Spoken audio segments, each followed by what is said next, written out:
Thank you so much for that question. I should start by saying that the Global South in itself has rich investments, rich natural investment, moral investments when it comes to mental health. And in my previous time speaking, I did emphasize the role family has to play and community has to play when it comes to mental health. And that's because Africa has the greatest strength when it comes to family and well-being. And people often know their neighbors, their extended families, all of these people are involved. And there is no way we will bring about these elements without talking about spirituality and religion.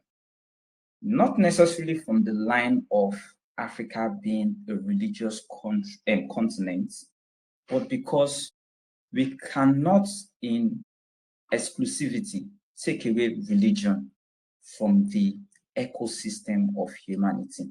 We cannot take away spirituality from the ecosystem of humanity.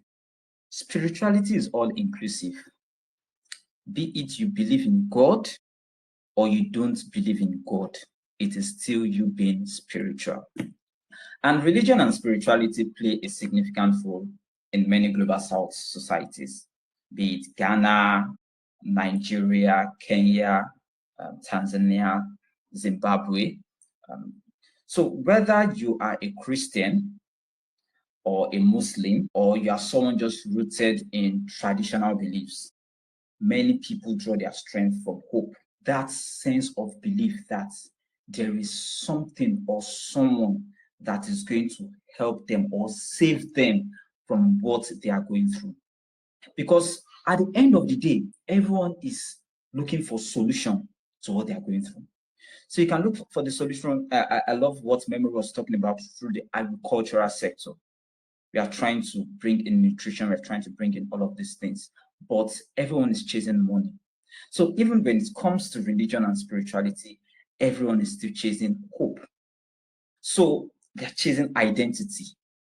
They're chasing this sense of resilience, this belief that no matter what happens, I still want to survive. I still want to live. I still want to do something. And they channel it to the spiritual side. So every weekday, most likely on Sundays, you find everyone between the hours of, let's say, 8 to 12. Every single person in Africa, one way or the other, goes to a particular church. If it's on Friday, they go to a particular mosque. And for other people who don't believe in God, they believe in something within them that is keeping them going. That is the spirituality. So while spirituality is not really a substitute for mental health care, because we will still, and I should add, yes, I just remembered, I should add that when it comes to spirituality, we have in certain ways demonized it. I won't bring it down to Africa itself. Let me just say generally, we have demonized it such that many people believe that when someone decides to die by suicide, the person is not going to heaven, the person is going to the extent that some people even believe that there is nothing like depression or anxiety, that it is a spiritual attack, or it is voodoo, or the magic, or one thing that is, you just have to, pray over, forgetting the side or the role mental health professionals have to play. To the extent that clergymen, pastors, imams now take the role of professional therapists by praying to people who they ought to give professional counseling to.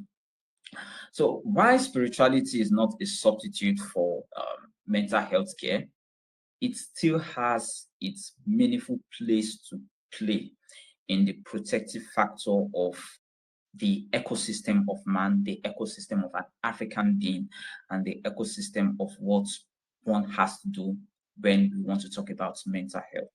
So we cannot take away spirituality, we cannot take away religion, because one way or the other, that's what someone believes in, but it is interwoven with both religion, spirituality, and professional mental health. Thank you.